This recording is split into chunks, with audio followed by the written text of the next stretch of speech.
Huawei founder says Chinese giant doesn't need the U.S. You hear that, Will? They're fine without them. They don't need them. They're doing business still. So it goes by the name Ren Zhengfei. Of course, we've talked about him many times. He has a unique way of speaking and sending messages both to the U.S. as well as Donald Trump himself. Now, in the beginning, when the trade conversation kicked off, or the lack of conversations, is another way to put it, he had that interesting interview referring to Huawei as a plane that needed repairs. I loved that thing. He's like, we need many parts. We need some repairs. We'll fix it up.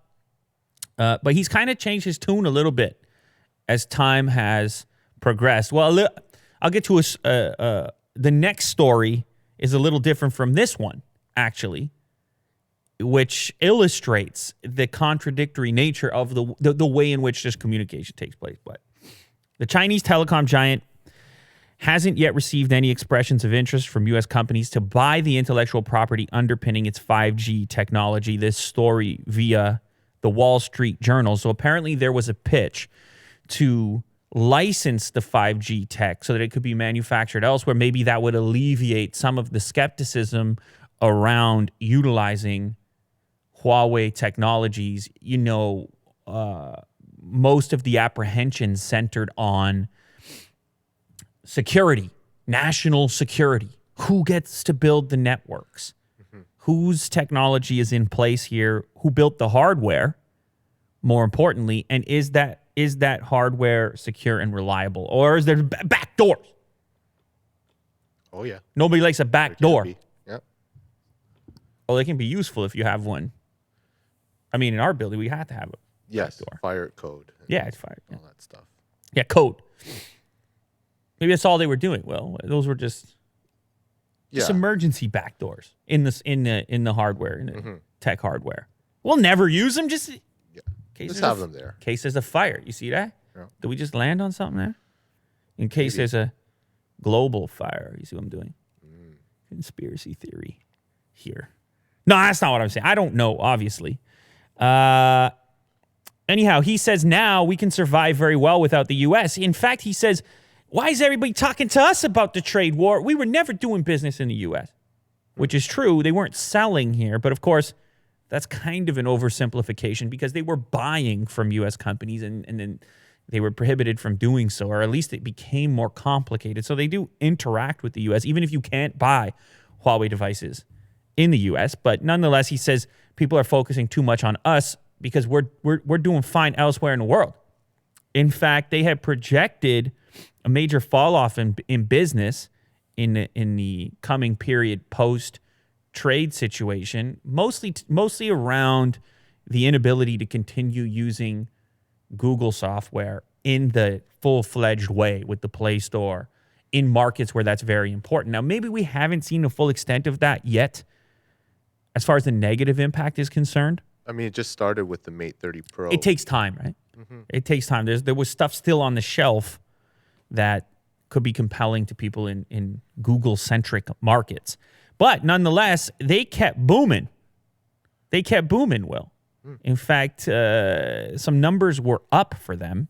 The company has said revenue for the first time in... the company has said revenue for the first 9 months of the year was up 24%. He initially forecast a $30 billion revenue hit from the blacklisting, but it's up as far as right now is concerned. Another interesting thing here, Huawei says, look, we're out here putting up 5G tech in the form of base stations at 5,000 per month in other markets. 5,000 base stations per month in other markets. And they continue to say the same thing. Look, you want to do it without us? So be it, but we ain't slowing down. And they're also saying you're going to fall behind if you're relying on other technology companies to deliver this stuff because they feel like they're so far ahead in this department. He's not completely shutting the door. They have found some ways around U.S. restrictions when it comes to getting the tech necessary that goes inside of their eventual products. They've done so by moving factories offshore, or at least utilizing the offshore factories that exist for some of these big manufacturers, including Intel and Qualcomm. It's a way around the U.S. restriction if the source is located geographically somewhere that doesn't fall within that restriction. And what can the U.S. really do to enforce it? Huawei's president of corporate strategy said in an interview that the purchase of U.S. technology is at 70 to 80% of its previous level. So they are trying to knock it back still, because of course you would be afraid that that lever or that knob or that button could be pushed again. And so now they're looking to diversify their suppliers. That said, Will, up until this point, it's still, there's some stuff you rely on U.S. suppliers for. Great examples being Intel and Qualcomm, the communication stuff and the chips and so forth. Software too. We still haven't seen this alternative in a big way to Android that they're supposedly working on, maybe working on. Again, mixed messages there where they said, yeah, we could be ready to go with this in 5 minutes. Mm-hmm. Okay, they didn't say 5 minutes. Maybe they said 5 weeks. Maybe they said 5 months. But we don't have anything yet. Yes. That looks like a valid alternative, particularly for the markets, Western Europe, European markets. In a Chinese market, less important. Mm-hmm. As we've talked about in the past, people aren't as tied in to the Google services, the Play Store, things like YouTube, where we are right now. So this brings me to my next story. It's in the same line, but it's a little different. And it's maybe a little contradictory to what was said in the previous article. Huawei's billionaire CEO said Trump should meet him in China because he can only afford a paper airplane. I like this stuff. What are these tactics? This is some kind of shadow game going on here. He's a billionaire. He's very good with poem, like haiku. It's not really speaking the way we're used to, is it? No. It's kind of it's all suggestive. Yeah. You fill in the blanks. It's philosophical. Yes. Yeah. And you're left. There are things that are left open to interpretation, but I like it's fun. Mm-hmm. Maybe people within the company that are afraid for their future aren't finding the poems as entertaining as we are. They probably want a clear message, at least most of the time. But as an outsider, this is kind of fun, particularly if he's talking to Trump, who there ain't no poetry there, Will. That's just straight up. It's the opposite, in fact. Yeah. There's nothing left to the imagination. Mm-hmm. But it's funny. He says a paper airplane. The entire quote is even funnier. He has private jets, and he can come to China anytime. And I do not have private jet. My airplane is only made of paper. If it rains, it might fall. I love it. I love that. Yeah. He's speaking. He's constantly trying to remind you that as successful as I am not the whole thing here. He's essentially trying to say, you're talking about the president of the United States. I am this guy behind this tech company, distancing himself from the Chinese government constantly over here, saying, look, I'm a small fish. I'm a fly on the wall. Stop paying so much attention to me, which is an odd position, especially juxtaposed against Trump, who's always, I am the blue whale. Mm-hmm. You know what compared to the fly on the wall, mm-hmm. or the elephant in the room, mm-hmm. you know, that doesn't really work. The elephant in the room is generally what you're not talking about. If Trump's in the room, it's going to be hard not to talk about it. Right. You see, he keeps going to these various events, and it's loud when he shows up. He showed up at a UFC event. He showed up at a baseball game. Mm-hmm. Recently, the Washington Nationals showed up at the White House to celebrate having won the World Series. Anyway, he obviously can afford more than a paper airplane, but he's suggesting that he is easier to crush than Trump himself. That's why he adds the piece, if it rains, it might fall.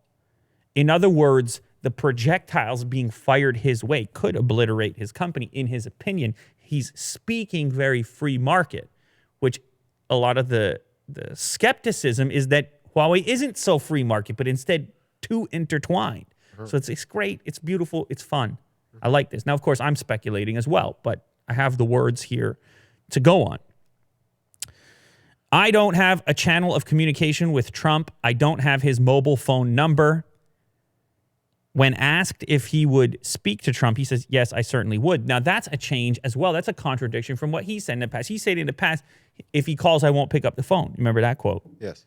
So this is some Jedi games going on. Maybe I'll pick it up. Maybe I won't. It's like a relationship, Will. Keep it open. Yeah. Maybe you play hard to get. Yeah. Like with the ball in your court, my court kind of thing. Yeah, you want to meet up later? Yeah, I don't mind. Oh, you don't want to? That's cool too. Yeah. You see how that goes? Yeah. Oh, can't make it? Oh, cool. No problem. You know, I got this other thing. So like, very fluid. It's really interesting. So anyway, this quote, this story coming via Business Insider. Forbes puts Ren's net worth at $1.4 billion, but who really even knows? In the past, he's called Trump a great president. Then he said he'll ignore his call. He also said he might be too busy if Trump wants to visit. Anyhow, it sounds like everything's getting a little bit more pleasant because we have this early stage deal, what they're calling phase one of a trade deal, set to be signed or sealed. And so maybe now you start talking in a more pleasant fashion. Maybe now you shake hands, and maybe there's a way here for everything to be sorted out. How old is Trump? Because Ren is 75 years old. Trump got to be 70-something, 73. You see, these guys, they came up same era. Yeah. They came up, they better get it sorted out quick is all I'm saying.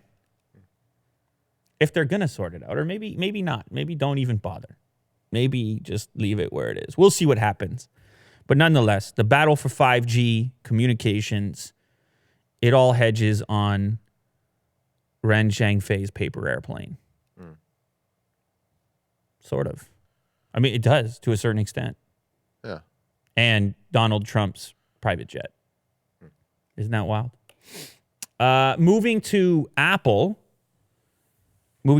Actually, we only have one Apple story today. So the Apple haters in the audience should be happy about that. Apple lovers, I apologize. One Apple story today. We had a lot of Apple stories recently, so I think it's okay. We go for one today. Apple expected to sell at least 20 million iPhone SE2 models in 2020. This is, of course, speculation, but it's coming from Kuo Ming-Chi. That's the guy. This guy's in the news all the time. Yeah. He's got something new to say about Apple all the time. We should have him on the show. You can sit over there. Right there. He is like a prime analyst. I just want to put Ming-Chi right there. You think he'll come? Somebody tell Ming-Chi. We'll talk about these 20 million. We'll talk about what's next. He's got so much to say. Apple is rumored to be working on an updated, lower-cost iPhone SE2. The name's a bit confusing. This coming via Mac rumors.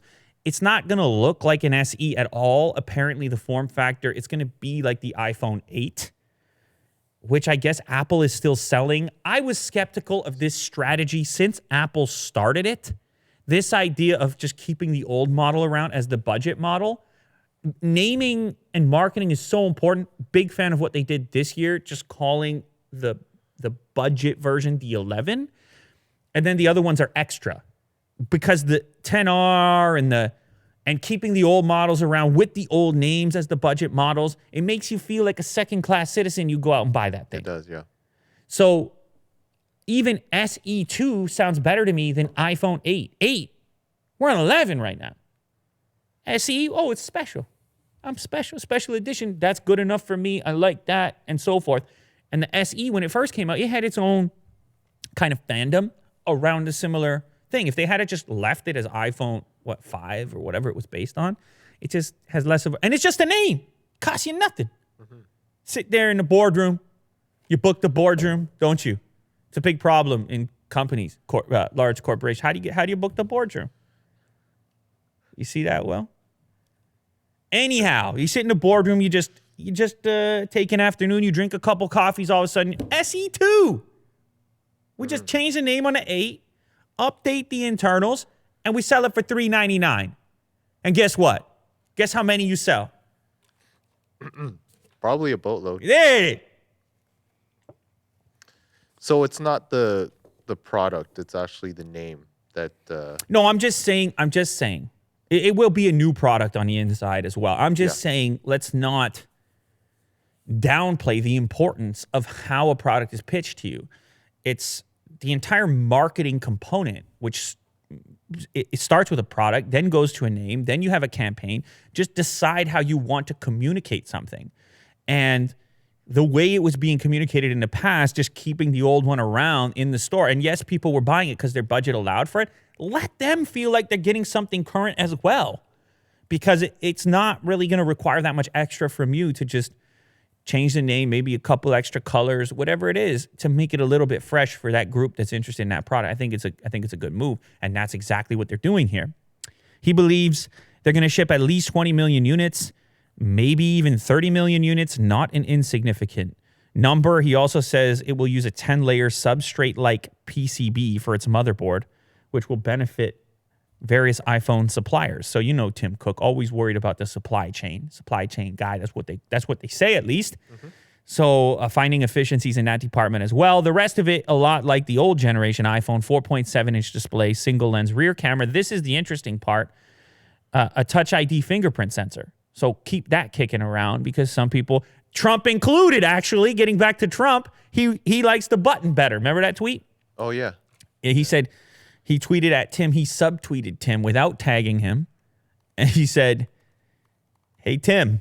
Was it, hey, Tim? I don't remember how he started it, but it was beautiful, the casual nature of it.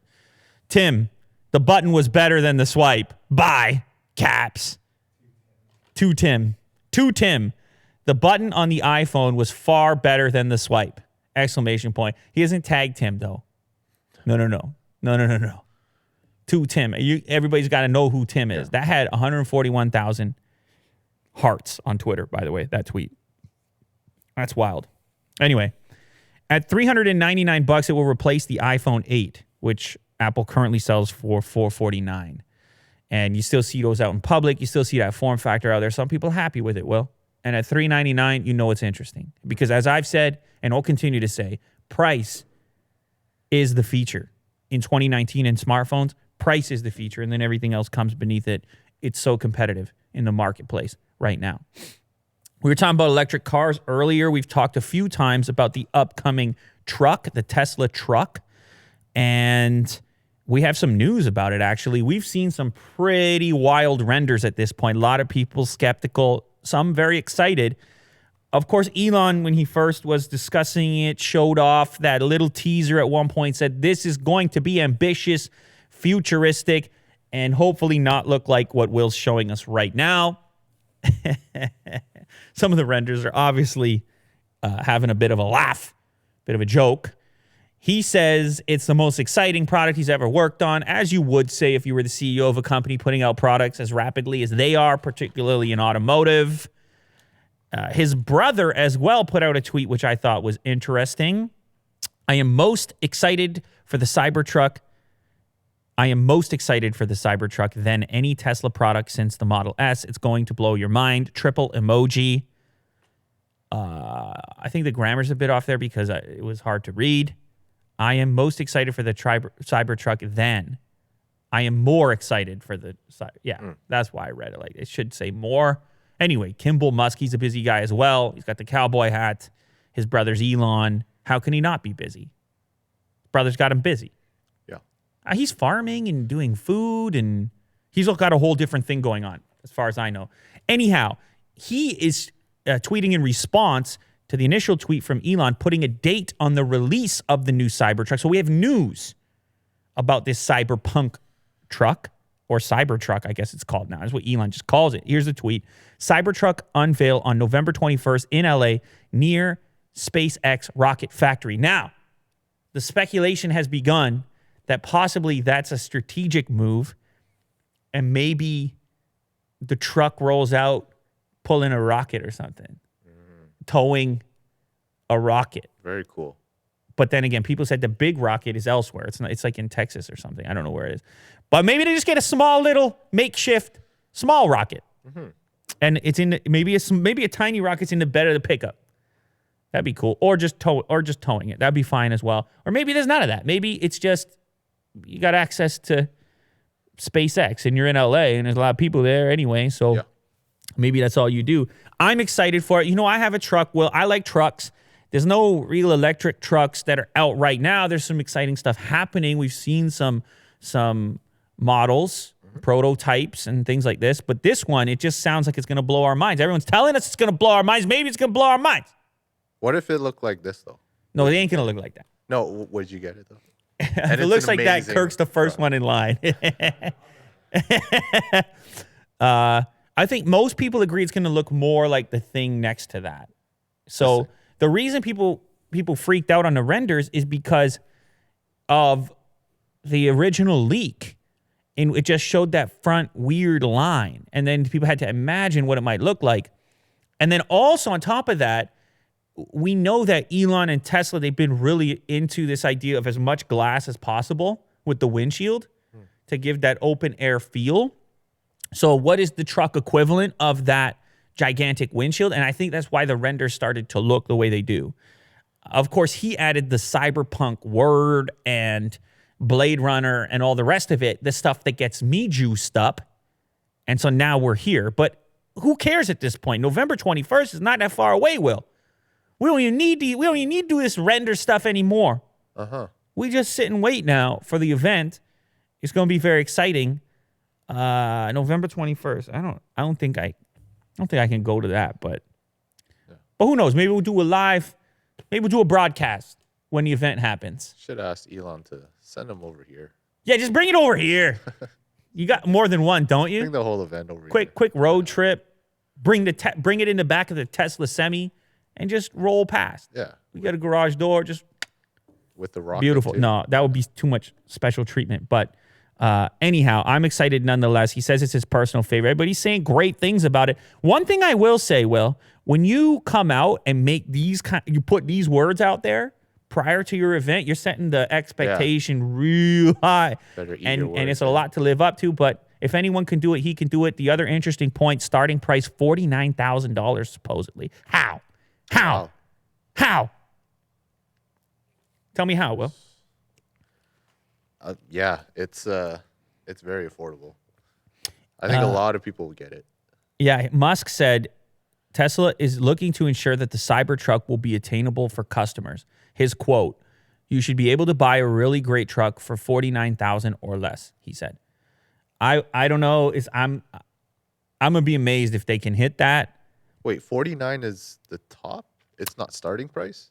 No, he said you should be able to buy a great truck for $49,000 or less. They'll have some that are more than that, but he's suggesting their version at $49,000 will be a great truck. Yes.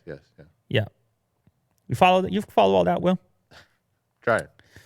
Yeah, it's tough. There's a lot of words here. It's a lot going on a typical day. It's a lot going on. Anyway, we'll wait and see. November 21st. Exciting. SpaceX HQ. Lenovo One will merge Windows and Android systems. Okay, so this is a really early situation, early look into something that's developing. This is coming via Giz China. According to recent official reports, Lenovo is working on a new system that will merge Windows and Android systems. Lenovo One will merge the smartphone-friendly Android with laptop-friendly Windows. And they show off a slide here of how that will work. It looks like this presentation took place in China. Obviously, it did.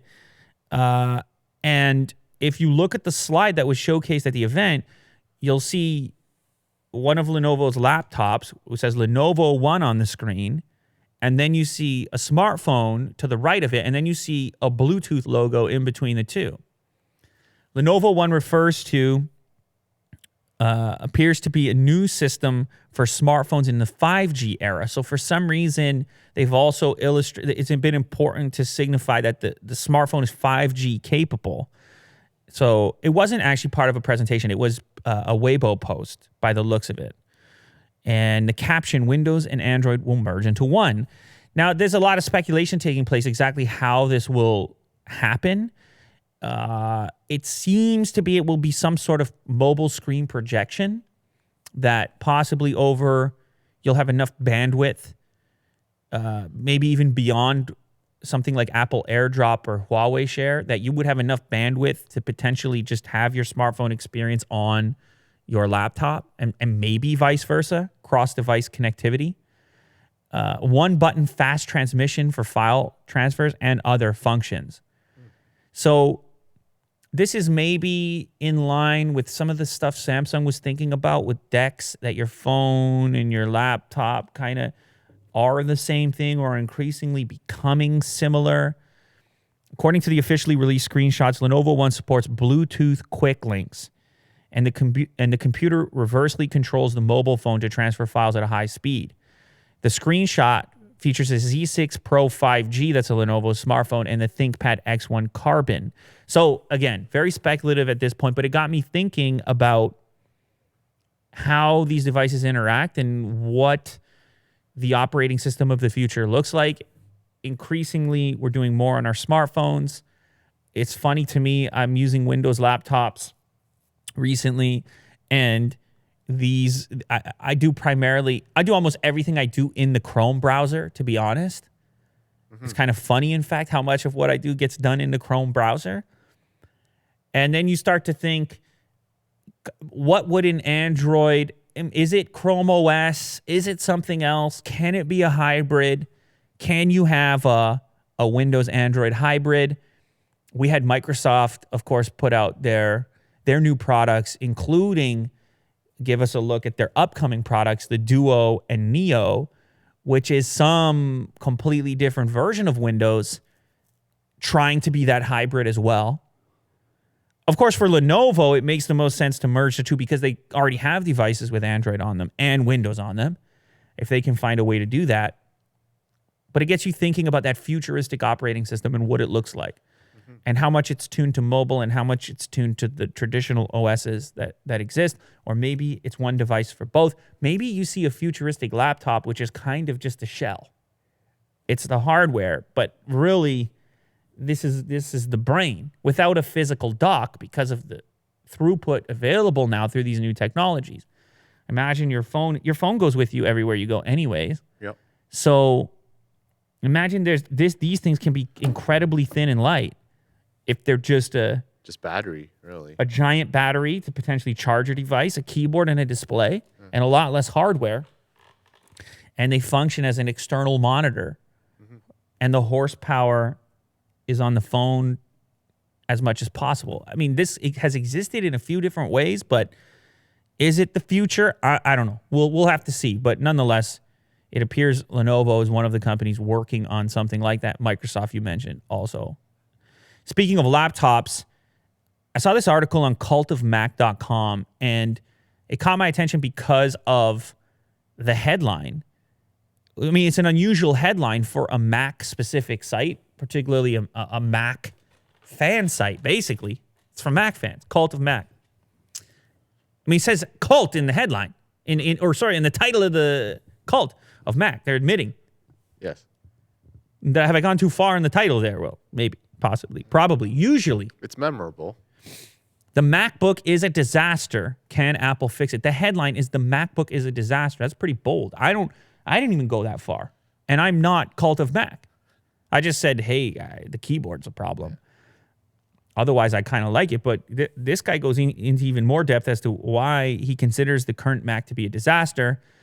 And also kind of retrospectively looks at previous MacBooks and how at one point in time, and I was actually a person in this camp at one point in time, MacBooks were so good that people used to recommend you install Windows and run Boot Camp as a Windows laptop alternative. That partially has to do with the fact that Windows laptops at the time weren't, from an industrial design perspective, really pushing many boundaries. So that could have been another reason. But I remember once upon a time, when I had the shop downtown, and people would come in with MacBooks that they wanted to upgrade or something like this, and they would just be primarily running Boot Camp on it. Huh. Or even before that, Parallels, which was a third-party software, which was a virtual, you would have a virtual window into Windows. And people would primarily live in Windows, or they'd have some accounting software they had to run in Windows, but they would still gravitate towards a MacBook because they liked the package, the way that it was once upon a time. So he references that in this particular article, but he talks mostly about why this current version is a disaster, pointing, of course, to the butterfly keyboard, which many people have had issues with. I've covered that extensively, but then he goes into a subject which I had kind of just left out of my mind for a long time, having been on MacBooks and every version of MacBooks. Ports. Dongle life. I just got over it. I had been on MacBooks for so many years. I just accepted the fact that you don't have ports anymore. But then switching back to Windows, it's been so liberating to have ports on a laptop, particularly a professional, not necessarily an Ultrabook, but a workstation, let's say. I did that twice in this video. I'm never doing that again. Oh, by the way, I flicked my fingers in the quotation kind of bunny ears thing, so I'm never doing it again. It's really embarrassing. Which port do you use? Well, on this one, I use the SD card slot every day. Okay, yeah, that's we use a lot of SD cards, eh? Around here, but in a professional environment, presumably that's a possibility. SD cards, they're floating around in professional environments. It's possible. Another one that I could see utilizing that you're using, actually you're using dual versions of it right now, is HDMI. You need dongles for HDMI. You could have, does this one? Yeah, this one has a full-size HDMI port. The ThinkPad, the 15-inch ThinkPad also has a full-size HDMI port. You have traditional USB ports on here. Sometimes at home, for example, there'll be like a charge cable floating around for some device. There'll be a PlayStation controller that has the old school, and you could just, it's just more versatile. It's really not even an argument. It's just more versatile to have a variety of ports. I get it. The Type-C connector is the future, absolutely. But it's just your life is not there yet. And so you end up with dongles to a certain degree. It's crazy to even talk about, but I really feel you forget if you live the MacBook Pro life in 2019 with a recent version, you kind of become numb to the fact that you can't do those things. You're just accepting, like, okay, fine. But then it's actually on the flip back that you realize how convenient it can be to have access to that. But it's not news. Everyone knows this, but it's interesting to see it referenced on a Cult of Mac website where you feel like everyone has kind of accepted their fate when it comes to the current state of MacBooks. Anyhow, he goes into a couple of other subjects where he says it's a disaster, upgradable storage and RAM. Well, that's been a long time in MacBook land. But of course, we've got this upcoming MacBook which aims to alleviate some of at least the keyboard likely on this upcoming 16-inch MacBook Pro. But it's a curious thought. Imagine, Will, that this upcoming powerhouse 16-inch MacBook Pro, imagine if it has multiple ports on it. Imagine it had an HDMI port. Imagine it had an SD card reader. Is your life better or worse? Tell the truth. Oh, definitely better. It's better. Like, even with one SD card reader, that would be, like, so much more helpful. Convenient. Yeah.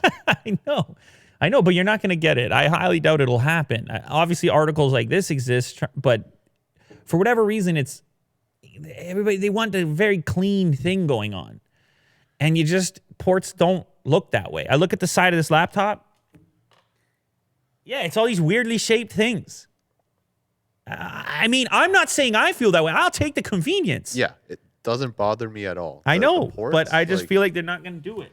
I mean, this thing has tremendous ports on it. Let's just do a real quick. This is the new 17-inch Razer Blade laptop.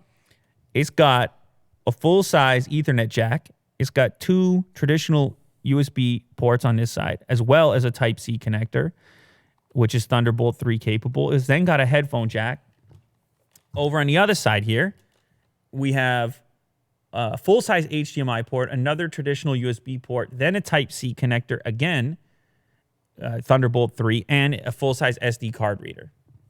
Okay, so not that we needed a recap. I made a video about it upstairs, but I just feel like as a reference point, I'm really speaking to Mac users right now because I was using exclusively Mac laptops for so long.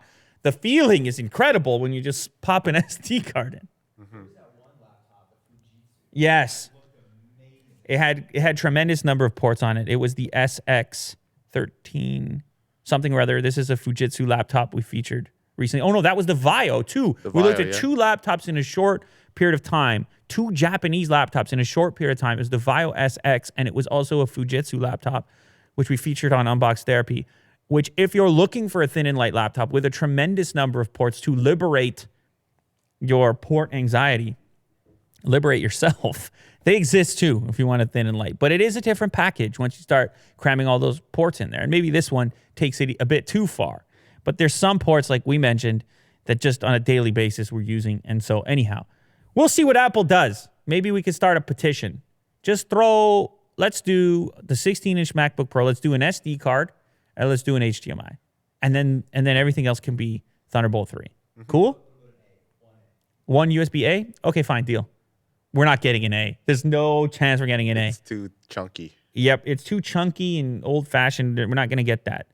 An SD card slot, we should be able to go, because how many people use a MacBook Pro with a high-end digital SLR? It's just so common.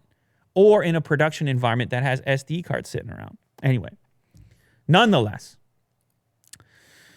HoloLens 2, Microsoft HoloLens 2 starts shipping. Somehow this wasn't on my radar. Of course, in a recent episode, I was talking about augmented reality, AR, and Apple putting a focus on it and referencing having tried the original version of the HoloLens. I have not seen or tried HoloLens 2. It's going to be pricey, $3,500, but it's on sale, going on sale now in the United States, Japan, China, Germany, Canada, United Kingdom, Ireland, France, Australia, and New Zealand. Those are the markets it was previously available for pre-order. It looks like they really improved it in almost every single way. It supposedly is more comfortable. It's still not completely lightweight at 1.3 pounds. Most importantly, it has a wider field of view, which the previous version kind of a bit claustrophobic. It was less convincing, the AR effect, because it was this window that you were looking at, this narrow window. So increasing the field of view, I think, is probably the single biggest factor in creating the convincing type of AR experience where these things just exist in your augmented version of reality that you're witnessing. Some other things about it, you'll notice new gestures for opening the start menu. You can simply tap on the palm of your hand, and there's a Microsoft logo there, which will trigger the start menu. It's still Windows 10. Eye tracking has also been improved, especially over larger distances. And there's some new holographic processing stuff as well in there. The coolest thing, I mean, if you look at it, the video that Will is showcasing here, it's kind of amazing to imagine the applications for this. Mm-hmm. And to just sort of imagine a future in which everything is this fluid and it looks the way that they showcase it in their promo video. Couple of examples here. There's a guy fixing a motorcycle, and he's got all the information available to him within his field of view while still seeing the motorcycle that he's working on. That application seems incredible. Mm-hmm. In automotive, in production, in manufacturing. The next example that we see is in medicine, where you can kind of, in this virtual way, interact with real physical space to better replicate the experience you may eventually have if you're doing a surgery or operation or something like this. And then the last example is in a creative setting inside of a big theater, and imagining what your creation is going to look like prior to making it in that space. That's kind of the way we've seen augmented up until this point is, oh, hey, what is this couch going to look like in my apartment? And for whatever reason, that just hasn't really excited me. But the way it's being showcased here, all of a sudden I'm back on board. Mm-hmm. All of a sudden I want to take a look at it. I want to see what we're up to. I want to see how much better it is now. It's also nice to see that Microsoft is invested. We got version 2 now. Because a lot of this stuff, the fringe stuff, it gets talked about, fizzles out, but we got a V2. They're working on it. They're a big company. They got a few dollars. Yeah, it seems like their vision is really clear based on what they're doing here in this video. It's very like production. I'm creating something, I'm helping something, instead of like a video game, you know? I like that. I like what you just said. Yeah. That's a good analysis. The promo video, everyone is making things. Or making things or doing an action with HoloLens. They're really distancing themselves in a way from the VR connection, which is more about entertainment. Which they can so easily do. And they did do in the initial presentation of HoloLens, if you recall, in the living room there, and Space Invaders and whatever it was. So that is an interesting observation. And the reason I think it's probably important is the price tag for the HoloLens. At $3,500, how many gamers are prepared to take a risk for a little bit of novelty versus in a production environment where you may use this thing to enhance your productivity? Now maybe it's more justifiable and we actually see a bigger footprint for these things, a wider application. And really that's what you need. You need an obvious application for technology to properly advance and be adopted. And also it's just cool. You can imagine, you can save lives with this thing. I mean, she's looking at the heart in AR, man. Apparently, yeah. She pull a heart right out the body. Well, She had a AR version, she's looking at the aorta. AR, aorta. You didn't expect those 2 words today. Neither did I. Very cool. HoloLens 2. I don't know. Are we getting one? Will, they're going to send us one, or what are we going to do? I'm going to try to get one. Will's going to get one. That's what he does. Will he do? What would happen without him? Not much. This place would be a garbage can. That's what will he do. Board up the doors. You can now download the Google Stadia app from the Play Store. Okay. People are still going to play video games. Well, don't discount video games. People are going to play. This is weird. They're letting you download the app prior to it launching. You can just have the app. You can get ready to go. You can sign up. There's an interesting tidbit here. When you go through the sign-up process, be careful which Google account you use to register because it's your permanent choice. You will not be able to switch it at a later date. I don't know if this affects many people. I probably have too many Google accounts. So you can't transfer your high scores and stats. I don't know why it would stuff? say that. I don't know why they're so serious about that, but I probably have 7 Google accounts. Not even lying. Yeah. So I'd be careful which one I registered. Apparently all you get right now is a splash page featuring a Destiny 2 promo. And then you can set up your account as well. If you ordered the Founders Edition or Premier Edition, I don't even know what the Premier Edition is. I only heard of the Founders Edition. Well, I think you just get a controller. With Premier?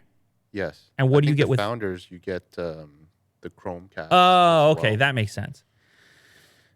Or are you speaking out of line there, Will? Are you spreading false information once again on the internet? It's what I'm constantly worried about here. Yeah. Maybe you do get Oh, so the controller's different if you get Founders than Premier. Oh, okay. Well, he's weighing in. He'd also like to misinform the internet himself. So he says the controller color changes depending on if you get the Premier Edition versus Founders.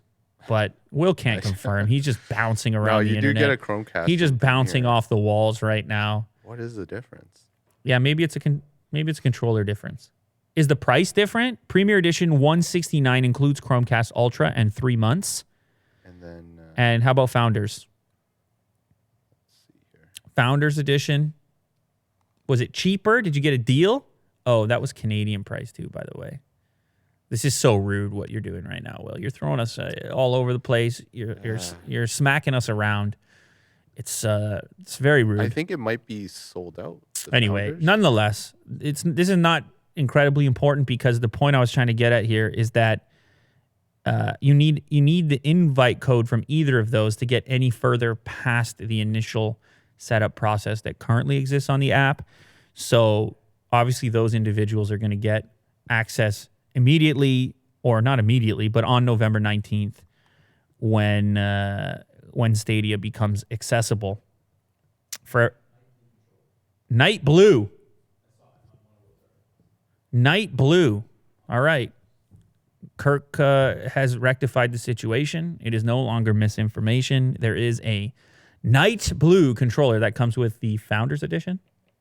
And it's a white controller with the Premier Edition. So I don't know. They feel confident in that. I'm not going on record. I'm just making noises. I'm saying words. And the comment section will get it straight. They will never allow it to not be straight. They'll be down there. Night Blue! They'll correct us. How dare you record a video, not know about Night Blue? This show is such a joke. These guys. Fake tech fans. These clowns. Yeah, this show is a joke. I'm out of here. Unsubscribe. We'll go watch a real tech show. You know, real experts. Yeah. Guys, not guys like Willie Do. No, definitely not me. Doesn't know about Night Blue. Lou. Just shouting. Doesn't know about Night Blue. What's Stadia again? Yeah, Stadia. These guys. And Stadia bit rate. Recite the Stadia bit rate every night before bed. These guys. Negative lag. Yeah. Launch titles. Yeah. What are these guys doing? Tech experts. Don't even know how to spell Stadia. Unsubscribe. These guys. Bunch of losers. Yeah. Stadia, it's coming out 19th. We got Stadia. 2 days later, we got Cybertruck. So exciting. Nice couple days in November for you. And we got Black Friday coming up after that, so you can buy something. Singles Day as well. Oh, yeah, Singles Day too. Wow, November. It's all happening. Alarming video shows driverless Tesla car cruising down the road the wrong way after being summoned by owner. This took place actually in BC, in Richmond, BC. Will, you ever been there? No, I haven't. No. Why are you laughing right now? Is there a video? I just want to. Well, you don't like all these ads right now? Oh, look at this. For everybody look who at this. Everyone's always slagging you, Will, for using ad block. And this is why. And they're saying, okay, YouTube channel uses ad block, revenue, losers. We're back on that topic. But look what happens to Will during the show if he tries to load an article. It's at least on YouTube, the advertising is a little bit more elegant. This is bananas what he's experiencing right now. And this is dailymail.co.uk. So if you wonder why people are using AdBlock, that is a terrifying future, is it not? Oh, I can't even see the article. It's like a quarter of the screen. It's so terrifying that if our future looks like that in AR, that's what our AR vision will look like. Ugh. In order to subsidize our lives, you will be paid a universal income to just wake up and look at a landscape that looks like that. And they're all different ads too. Like there's no. It's terrifying. It's a terrifying future. Flow. Anyway, footage of a dodgy driving. Of a dodgy? The dodgy. Oh, so there is footage. They say dodgy because it's co.uk. So dodgy driving was captured in Richmond, British Columbia. It's a Model 3, and it's in a parking lot. It's the summon thing. We've seen it a number of times. We've seen some of these things got scratched up. Some of them almost hit people. The summon thing turned into a bit of a meme. You know what is weird, Will? This is the first time out of all these videos where I feel bad for the car. Is that weird? I feel sympathy for the car in this situation. If you see the video, scroll down one more. You can play the video here. I see it going down the wrong side of the street, and I feel kind of like a parent with a child. I feel like, oh, man, I feel like I want to reach out and hold its hand and just show it the right way. It's trying so hard to figure out where to go, and it's getting all screwed up. And there's pedestrians. You see the woman, she doesn't know if she should walk or not across the street. If scroll down to the next one, scroll down one more time. This is the extended section of the thing. Now it's on the wrong side of the parking garage, and it can't get to the owner who summoned it. And for some reason, for the first time, I feel sympathy for a robotic car being summoned. Autonomous driving car. I have no idea why. No idea why it hit me today. I've talked about it a number of times. I've seen the thing summoned before, moving around parking lots. I had no sympathy. Now, in this moment right here, maybe it's, I don't know. The way it's just slowly creeping in this parking lot, lost. There's so many people around. It's like a lost child. Yeah, it's clearly confused. And it's using its, I guess, neurons to It doesn't try have, to compute no, it what's doesn't going have on. neurons. Well, in a way, like, you know, no, not AI. No, It's not just at all. trying to No, find its no way. neurons there at all. Hate to break it to you. Or bits. Or No, I hear you. whatever. But of course, I shouldn't have sympathy for it. If it hits somebody here, they're dead, and it doesn't have feelings, and it can be remanufactured, and those humans can't. At least not in their current state. It's these things obviously are not completely ready for prime time, which is unfortunate because the future is very exciting. But somehow it tricks me into feeling sort of sympathetic, which is strange. I do root for tech. I root for it in the sense that you see some new super complicated feature like this, you see it roll out, and it seems so, on paper, it's such an amazing concept. Mm-hmm. We're going to start summoning our vehicles to us. It makes our lives easier. We free up more time to look at screens. What are we even advancing towards anymore? I don't know. But nonetheless, it's just another driverless summon story for us to examine. Mm-hmm. How does it make you feel? Do you get any of that sympathy? In a way, yeah. You know, especially if it's my car. You're like, hey, man, like, get it together. That's not sympathy, Will. Have a Snickers. And that's you got a different type of parenting right there. You're cracking the whip over there. Get it together, car. I have the Tesla on a leash. Yeah. That's what it sounds like. Anyway, lots of people, apparently, I mean, the last tweet from Elon about Smart Summon said that 550,000 people had used it. That was on October 2nd. It's obviously way more than that now. We'll see how it goes, but I think it's not going to be the last lost Tesla that we see either in the street or on video. That's just the latest. Coca-Cola is doing something I think is tremendously smart, unveiling a new sparkling water brand with a jolt of caffeine. This is some genius stuff right here. This is some high-level genius stuff. I mean, maybe they could have done it a while ago. Obviously, coffee, incredibly popular. Coca-Cola, soda, not as popular as it has been in the past, Will, and you got to do something about it. You need to keep going, keep growing. So Coke has to look to new paths, has to look in new directions for how to continue to grow and make up for the fact that people aren't drinking Coke the same way they were, or any of the other brands of sweet drinks that humans are kind of leaving on the shelf now. There's been a lot of growth in general in the sparkling water market. Not just the water market, the sparkling water market. Very fast growing specifically. And so Coke says, well, let's go for it. Now, believe it or not, they have had a sparkling water product. You may have seen it, the Dasani sparkling water can. But apparently they're going to move into this direction instead and go for a product called AHA, all caps. Now, that part of it, I'm not so sure of. AHA. But it could be the consequence of an AHA moment, the one I'm telling them to have. And so they've got a couple of different flavors, bunch of flavors coming out here. Looks very interesting. I like the cans. I'm thirsty. I'll take one. It's smart.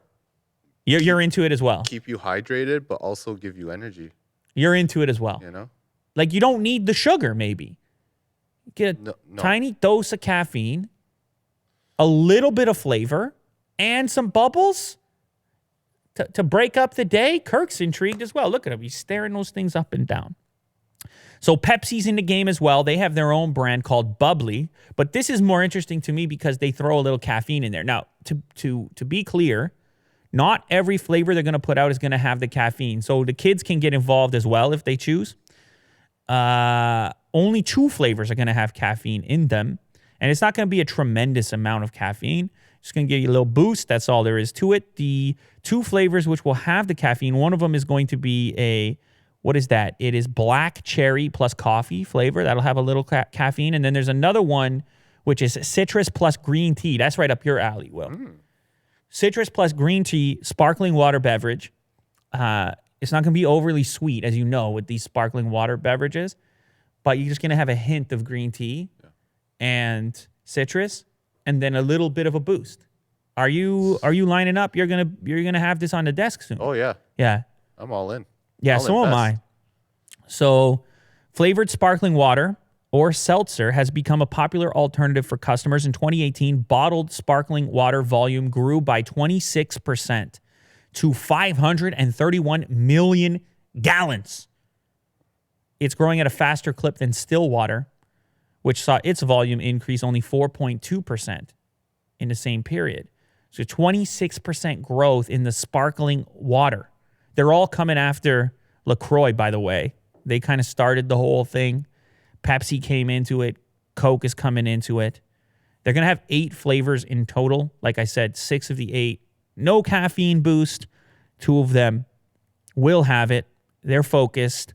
I'm interested.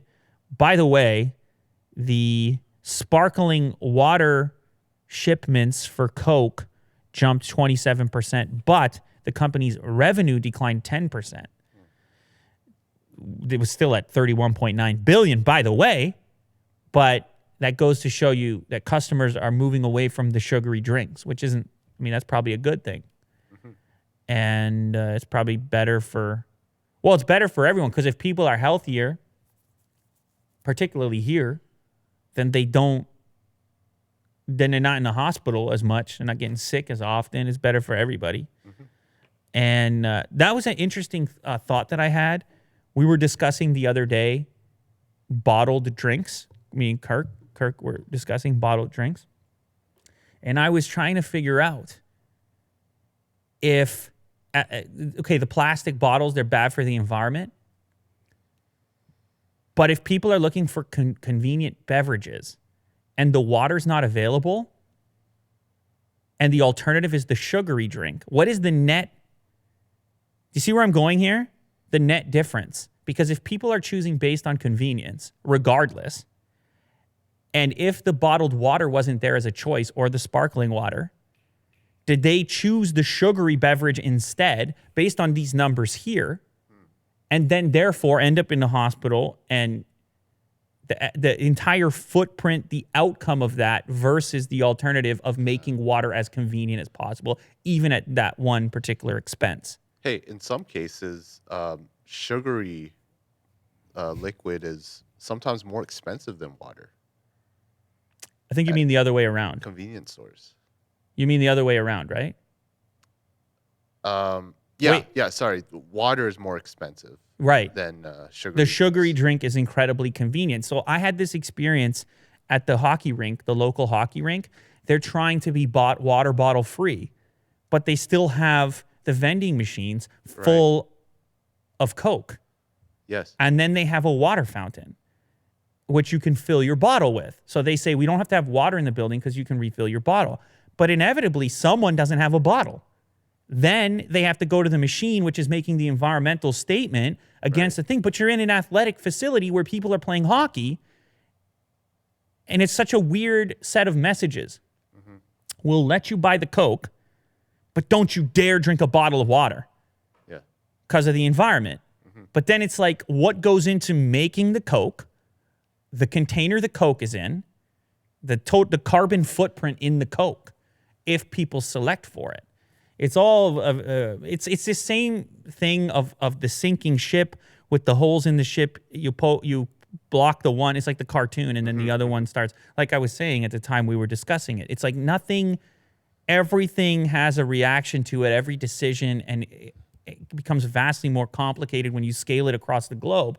But let's say, for example, Coke, the biggest player in sugary drinks, makes this decision to put their strength and marketing behind this AHA brand. What happens to the globe overnight with a 27% sales increase in people selecting for the convenient water drinks instead? I get it. The super environmentalist will sit there and say, they'll go to the extreme and say, well, just get the water from the tap. And then I'll say to you, that message led to people picking Coke for years at a crazy clip because of marketing and convenience. So now you offer them this, and where did you end up? What was the better solution? Where did you create the correct equation to map according to what humans actually do and not hypothetically what you want them to do? Right. Where is your best net outcome? And so it's a really slippery, difficult conversation to navigate. But I look at those containers, they look so attractive. I imagine so many more people choosing water instead of Coke. And they're steel or And aluminum cans. It's actually coming from the company that was previously trying to sell you Coke. Do you see where I'm going here? Which is more important, more humans drinking water? You see, or more humans skipping water because sugar is actually more convenient and more tantalizing and more marketable. It's really interesting. Nonetheless, that's the area of the market that's growing, so I think that tells you something about human behavior. And I actually don't know. I presume aluminum is better than plastic, but I actually don't know the effect of shipping, because you're still shipping tremendous amounts of heavy liquid around the planet, which is kind of crazy. Obviously, when water is readily accessible, but that's just, hey, we're human beings. Those are fancy looking cans. We're going to reach for them. Let's all get real. It's going to happen if it's available. It's like, ooh, color. You got it. What I'm trying to say is you got to get into the practical mindset. You have to think about what you're saying, not strictly hypothetically, not in the perfect scenario, but instead in the real dirty world. Down there in the gritty part of it, where people are actually making decisions, you look at the behavior, and then that informs your decision. What's actually going to happen? Not in a perfect scenario, how do I want things to be, but instead, look, here's what we're working with. Here's what's real, what's really happening, and here's the small little. It's always much smaller and less. Well, you're trying to go for like a more practical sense. I'm just talking. Yeah, I'm just talking. Yeah. I'm just saying it's fine and good you sit around and talk about like strictly philosophically. That's fun. I like doing that too. But at a certain point, it runs out of steam. At a certain point, you got to live. You got to wake up in the morning and live with 7 billion other humans. Yeah. And be cool about it. And make stuff happen and make stuff work. And if you're yelling and screaming at each other all the time, it could be a rough place. That's all. That's all I'm saying. Food is too tasty now. This kind of plays on what we were just talking about.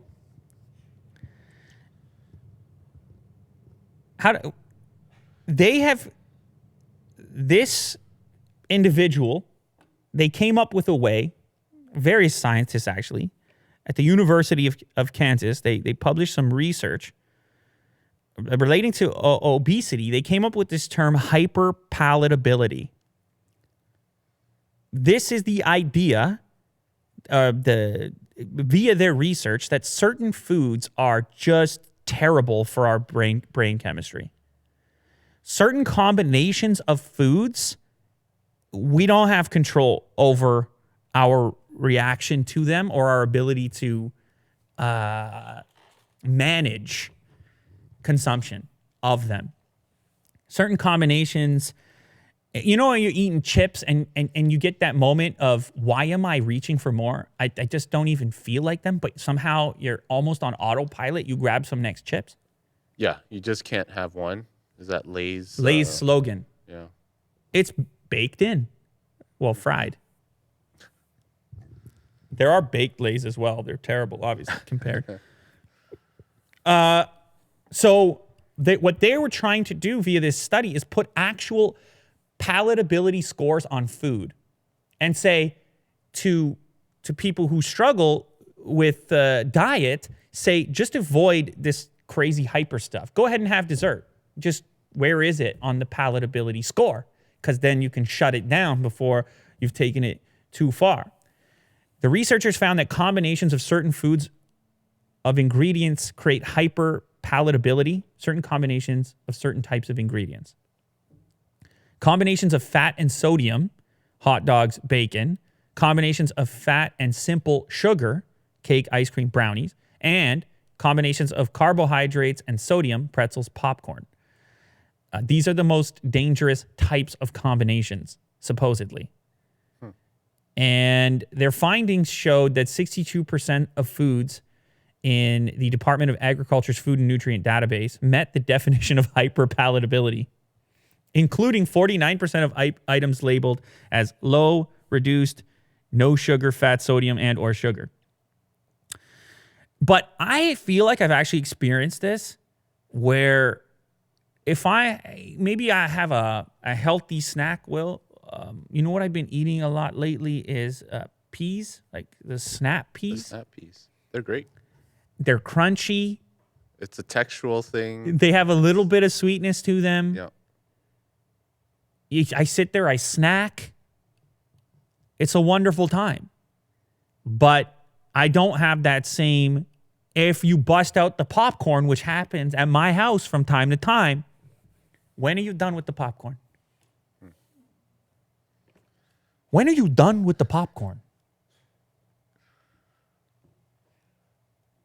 No, that's a real question. Until it's finished. Yes, right. I mean, you're never done with what kind of a... Because you know it's going to go bad and then you feel bad, so you got to finish it. You finish the popcorn. Right? Yeah. It's also just the way you eat it, and it's a bowl, and it's crunch. It's got a crunch and a salt, and it's just easy to keep going. Sometimes there's foods you just don't want anymore. Natural foods.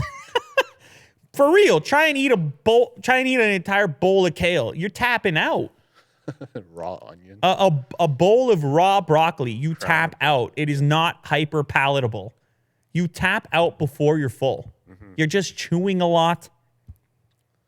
Fibrous stuff. On this article, they show a picture of a piece of pizza, a slice of pizza. It has pepperoni, cheese, bread, carbohydrate, fat, sodium. You're dead. You are dead. Try to stop midway through that slice. Try to take the one bite that person took. You put pineapple on, then you get the sweet there, and now you are super mega hyper palatable. You're dead. You will not see tomorrow if you do that. Anyway, they're saying that via the research, they can now suggest that rather than cutting out all desserts or all chips, for example, consumers might only need to avoid those that meet the nutritional definition of hyperpalatability. So in a way, you can pick stuff that isn't going to redline your brain and your taste buds and throw you into psycho mode, but instead maybe you can intentionally pick a chip that tastes worse. So then you know when to tap out. You actually have enough control in the moment to say, oh yeah, I'm eating chips right now. I can taste the fact that I'm done with these chips. I have 6 and I'm done. It's palatable, but not hyper. Right. Because if you walk that middle ground. If you walk through the supermarket, Will, as you would, I know you do. It's an odd concept to think, I'm going to buy stuff that doesn't taste that good. I'm going to buy stuff that just tastes okay. Yeah, and actually you have to make it. It's a whole thing too. Go on. You know, like if I have to buy potatoes, I know I have to cook it, which does take time. But Where are you going with this? I feel good about it because it is not the best tasting, but it's actually knowing that it's nutritious and Oh, it's I see not- where you're going. You're saying picking the real ingredients instead of the prepared stuff. That's easier. yes. Yeah. I mean, there's like a pizza section. I can just go there and it's like literally have a pizza So while easy. I'm grocery shopping. But then like, you know, there is appreciation to getting like the nutritious stuff. and Okay, then but actually- here's what I'm suggesting. Well, I'm saying you go through the supermarket and there's a rack of chips that are delicious. Right above them, it says a headline, delicious. Next to that is a rack of chips that says less delicious. Which rack is going to be empty and which one's going to be full? But it's a weird concept. Imagine showcasing your discipline and saying, I don't need the most delicious one. Today, I'm fine with the less delicious one, which is still delicious. It's just less delicious. It's weird. When it comes to food, we don't put a limitation on delicious. We say maximum. We select max. all the time. Now imagine elsewhere in your life if you got in your car and you selected max speed on the way home. You're dead. But because the food thing happens slowly, you die slowly. You say, yeah, Yeah, I it's want not too delicious. bad. Yeah. Today I want delicious. Yeah. So it's a weird relationship we have with it. But you would choose snap peas over chips, Yes, right? absolutely. Even though it might not be the most delicious, you would still choose them. Yeah, and I do all the time. But what I'm saying here is that everyone knows the snap peas are not chips. What I'm saying It is could be a good substitute. no, but what I'm saying is replace the product category. Let's say they come up with this designation of hyperpalatability that we're talking about. Imagine if every object in the supermarket had a score. Right. I'm saying, are people capable? Do people have the discipline necessary to look at that and say, I'm intentionally going to pick in the same product category something that tastes worse? Because I'm saying we do it elsewhere in life all the time. We say to ourselves, we showcase discipline and say, I don't need to do the craziest version of it. Yeah. I don't. Speed is a good example with the car, but I'm sure there's other. I don't need $1,000 phone. Sure. Get a mid-tier Well, with cost, with $500 money, phone. we do that too. We're able to showcase the fact that we don't have to be crazy with it. Not with taste.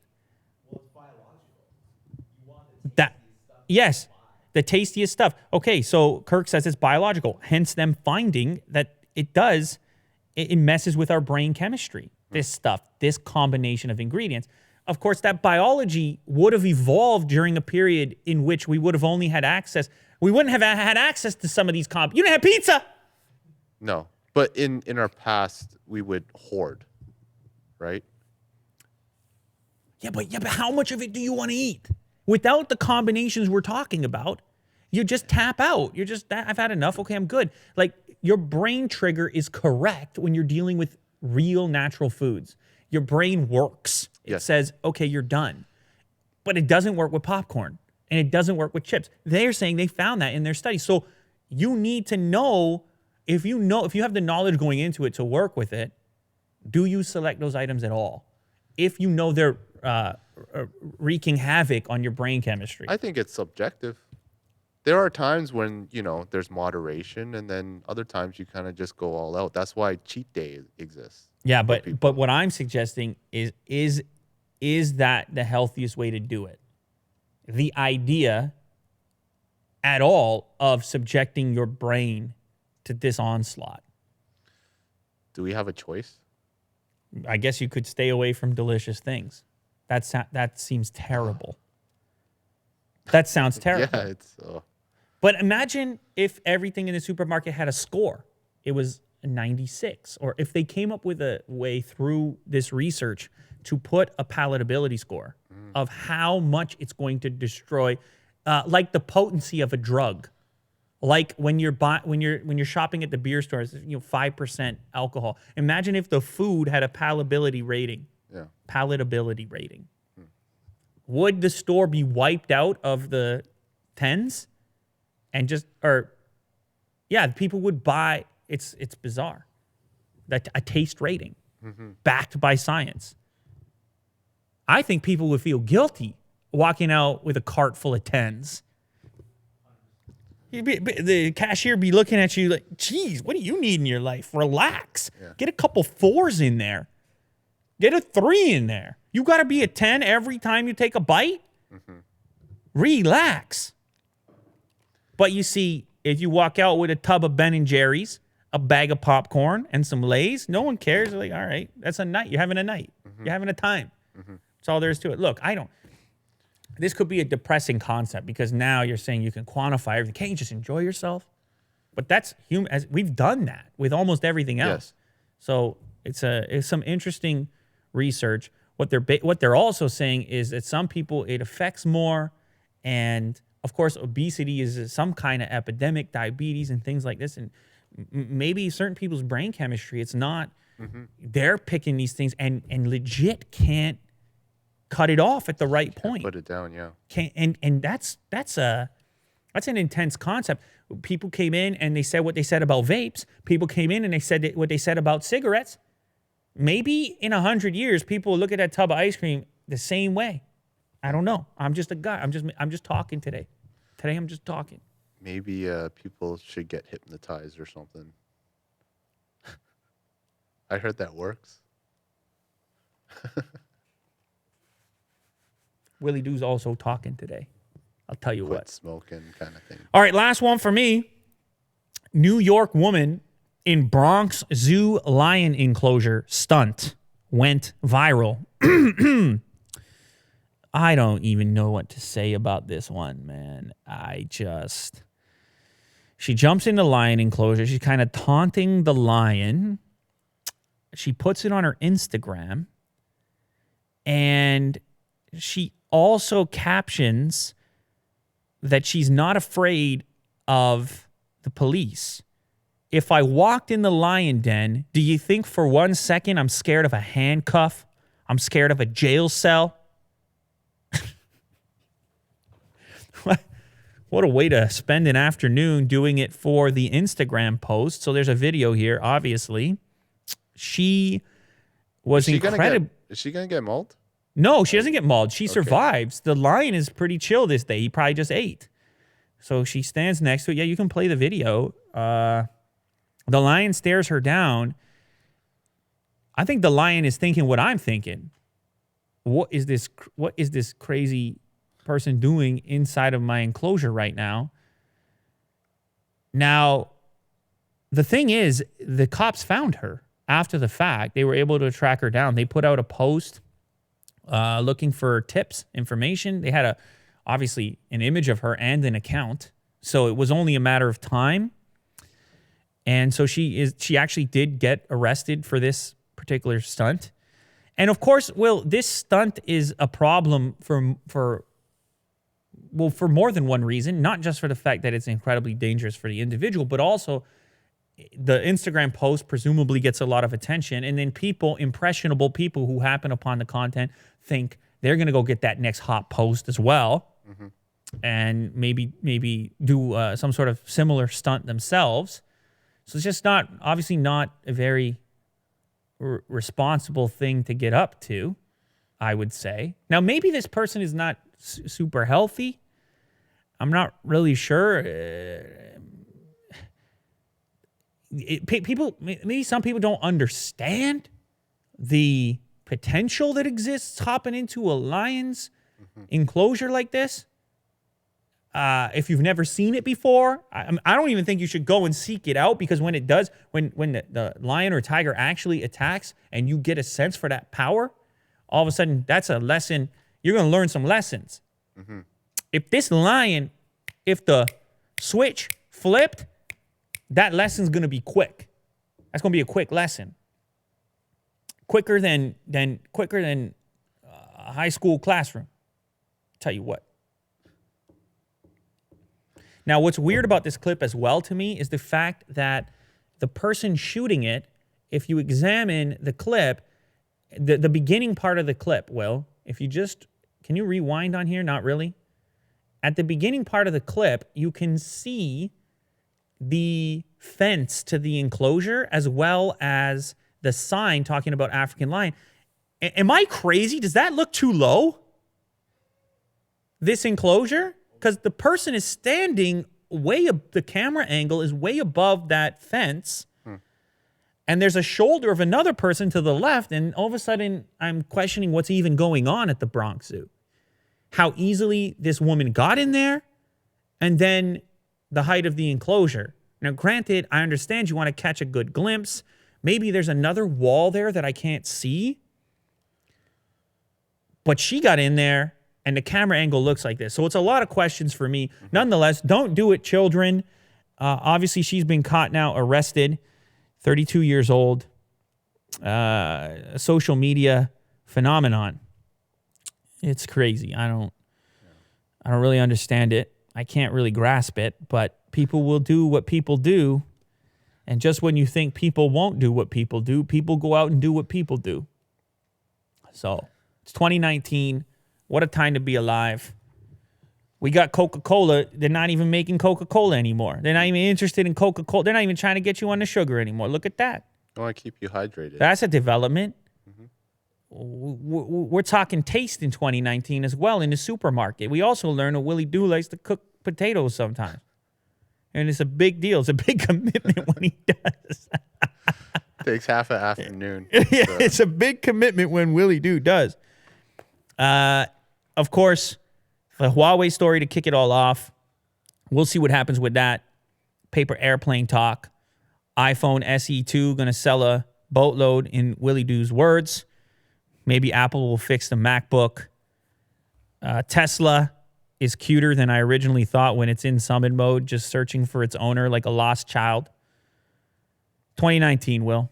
What do you have to say to the people out there? What's your message before we leave? Stay safe. Look at nature. Take a walk. And don't take things too seriously. Okay. You know? I like that. Yeah. Live life.